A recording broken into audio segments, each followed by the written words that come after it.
So now what we got to figure out is how do we get that price? Because like nobody wants to have to hit Control R to reload the page every time to see the price change, right? So we need to figure out how to dynamically update that price every 5 seconds or so. Yeah, how do we do that? I don't know. I was hoping you'd have a good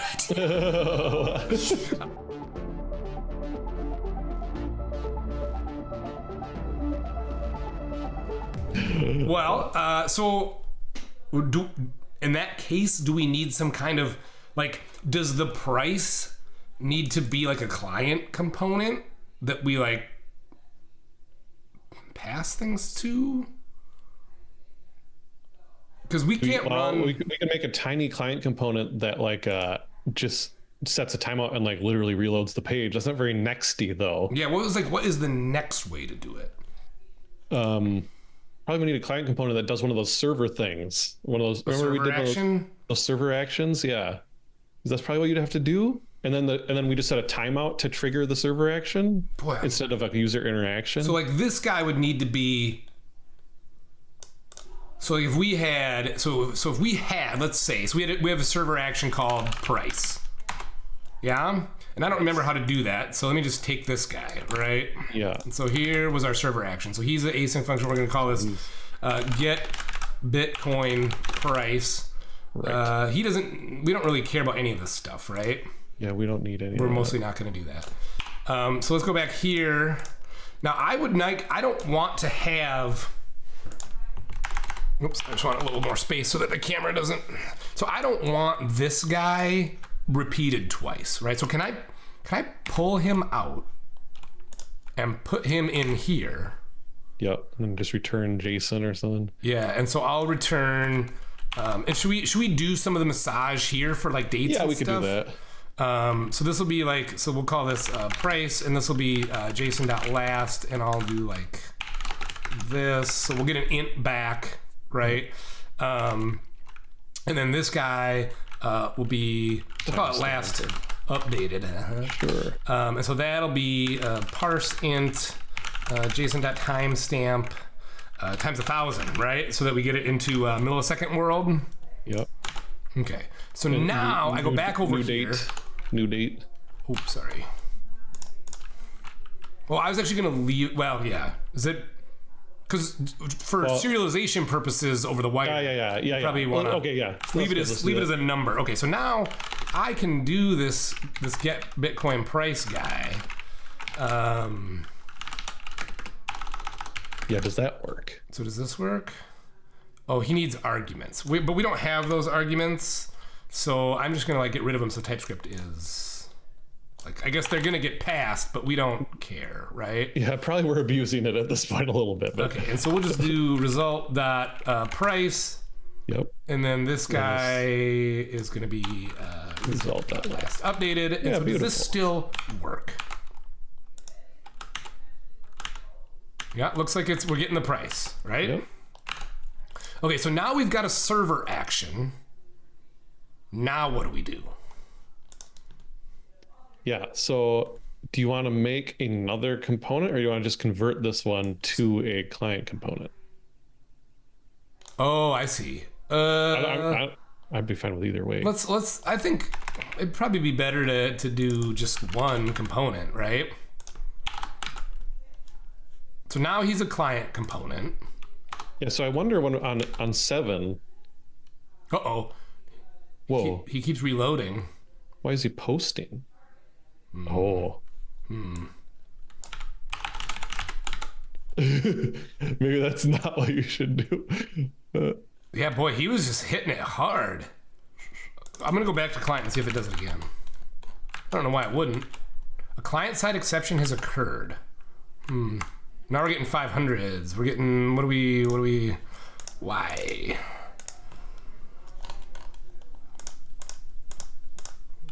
I don't know. So he's really mad. Yeah, so he's just, so that didn't work super good.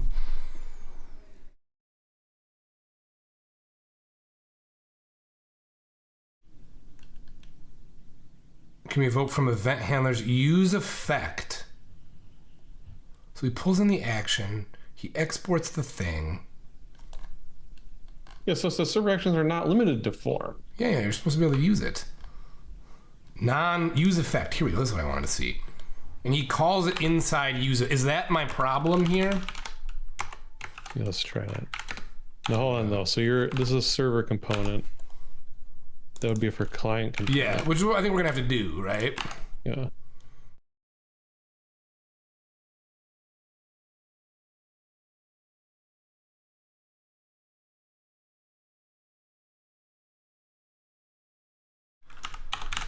Price result and set price result.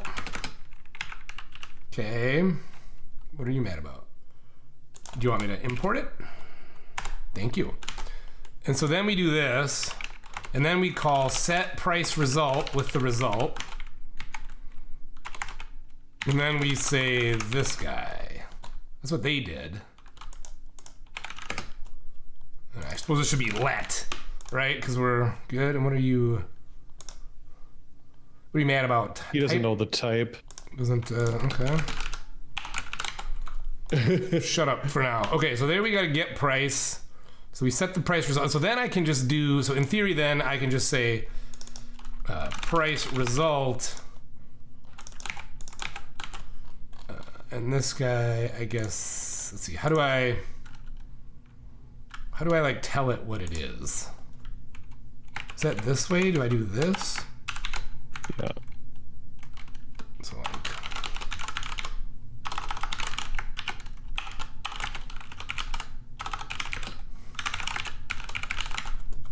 is that how I do it? And then everybody's happy, yeah? Yeah. Okay. Do we think that's gonna work? I'm not sure. I assume it will not. Oh, It did work, but we're getting reload harder. Like, is this stuck from the old one though? I don't know. Let's reload it. Oh. Async await is not supported in client components. Only this error is often caused by accident. Is use client to module was originally written for the server. What?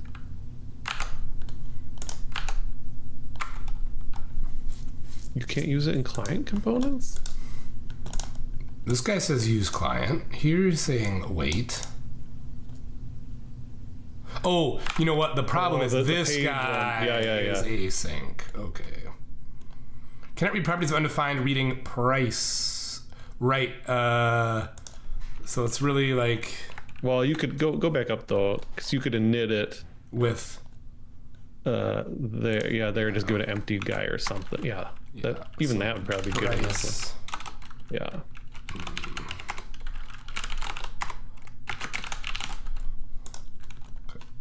Still mad. Let's see. Price to local string. Oh, yeah. Sure. You could give them a 0 or something too if you wanted, or that.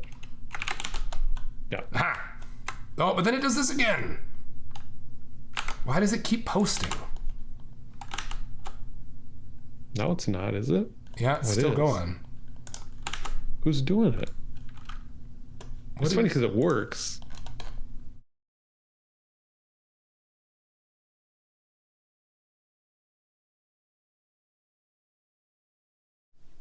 Well, look, they gave it. He just gives it a thing. They gave it empty array. Okay, so maybe that was our problem. Okay, so now how do we get it to call? And you'll note, so it's calling. It's the page is loading, and because now it's a client component, it is making a call back to the server. Yes. Yeah, I noticed that you see it kind of. Right, which makes sense because of what we did. It'd be nice if it would just do that. So I think what you'd have to do is pass in the price result from some other server component, right? Right, or like the page would be the server component, and so if we call this guy, actually, if we call this like price component or something stupid, and he has like a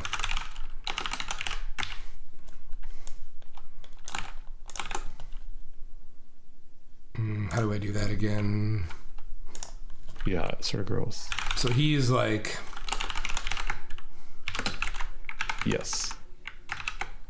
Oh my goodness. And so then but the nice thing is then this guy at least we can clean up. Yeah, you just give him the price result. Yeah. So now this is actually price. So this will be. I don't know. Okay, cannot read property undefined reading price.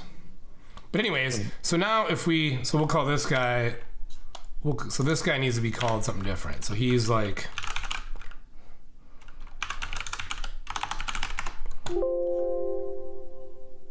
no. And so now I need a new page. Yeah, server page. And so this guy will be use server. He's not going to do much other than... So he's going to return price component with a price result prop of get Bitcoin price.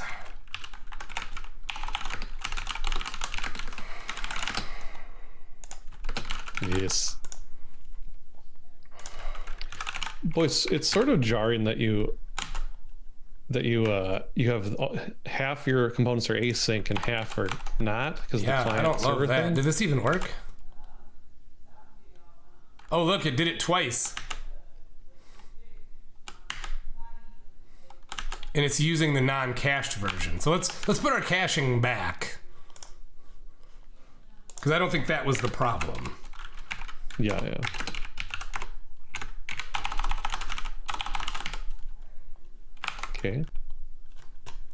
Okay, so he's doing two things. Still. Okay, so we don't need useEffect, right? Like, we got it already. Well, I think we do, server. But I think we do this. We can't put it there, right? Because it's going to keep building timeouts every time it renders. That's what I don't know. Where do you put the timeout?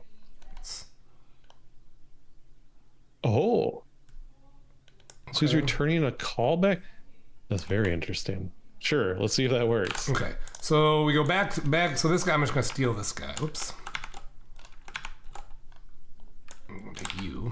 Get rid of you. Okay, so now we're back to useEffect. But so this guy can actually stay outside of it, right? So we would just do...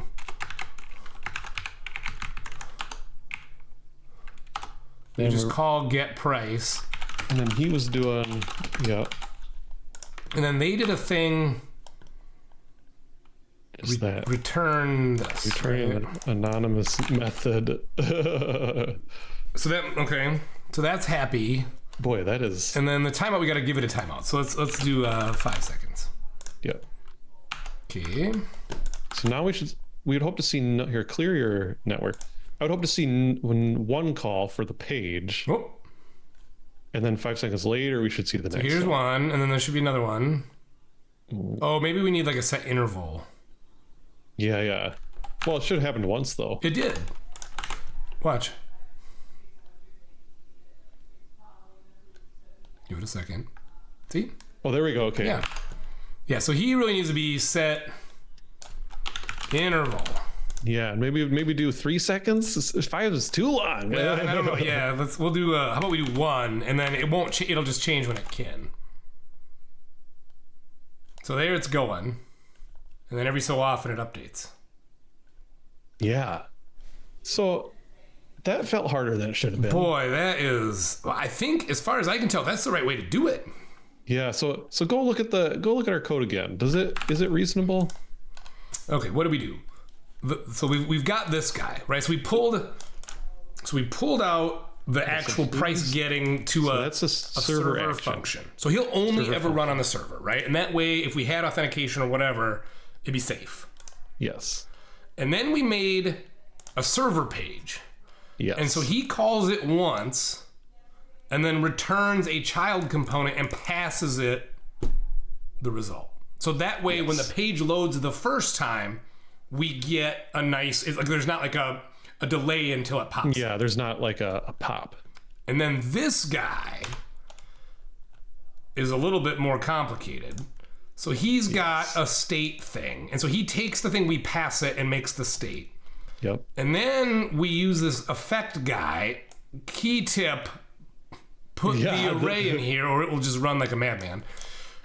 And so then we copied this from their docs, this pattern, which is essentially you call the server action and then you set the hook, the state hook or whatever. And so then that's its own little anonymous function that we then call every second with the timeout. And this magic bit is some sort of clearing unmount. the timeout if it unmounts. Yeah. Yeah. I actually did not know you could. That's what you returned out of a useEffect. I also did not. I still don't know if that's true. That's what we copied from the internet, which is never wrong. So then it renders something very basic. So then it renders this. But now, though, we can see when we reload it, if I clear this, that this guy is calling every second. And we can see, hopefully, on the initial response, which might be gone now. You're only on fetches. I want the doc, right?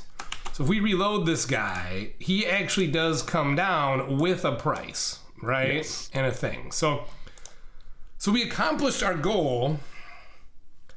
And ultimately, we kind of used all the stuff we already knew about, right? Server actions and components and stuff. Yeah, we just composed them in a different... It was non-obvious, though.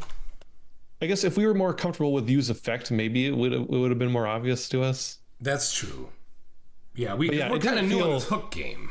Yeah, it doesn't feel like the most obvious way to go about it. It feels a little bit like you're working around some of the limitations at this point. I would agree. This is really the first time where I'm kind of like, I don't know, guys. This is sort of dumb. Because the way we would have done it is we would have set timeout on that page and then done like a navigator reload and called it a day, right? Yeah, PJX reload at the end. Right? Which I mean, I guess we probably could have done. Like, we probably could have found a way to just like reload the server component every second or something. Yeah. But that's not the next way. I mean, so ultimately, I'm actually pretty happy with this. Yeah. But it was a little bit more work than I thought.